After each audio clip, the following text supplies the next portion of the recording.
தமிழ்நாட்டினுடைய திரைத்துறையில் இருக்கக்கூடிய உச்சபட்ச நட்சத்திரங்கள் ஆண் பெண் இருபாலருக்குமே இந்த போதை கலாச்சாரம் வந்து இருக்கு.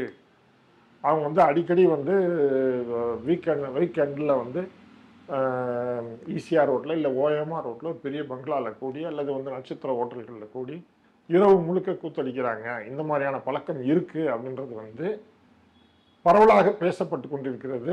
சுசித்ரான்றவங்க வந்து இது வந்து ஓப்பனாகவே வந்து பல நேர்காணலில் சொல்லியிருக்காங்க.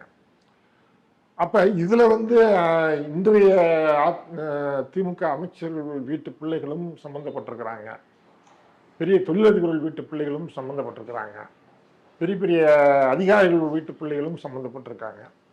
இது எல்லாமே வந்து ஒரு ரொம்ப காலமாக தமிழ்நாட்டுக்குள்ளே போயிட்டு இருக்கு. ஒட்டுமொத்தமாக திரைப்படத்துறையில் வந்து எவ்வளோ பெரிய நடிகர்கள் செய்தாலும் இந்த சுசித்ரா சொன்னபடி நான் சொல்கிறேன், இது என்னுடைய கருத்து கிடையாது.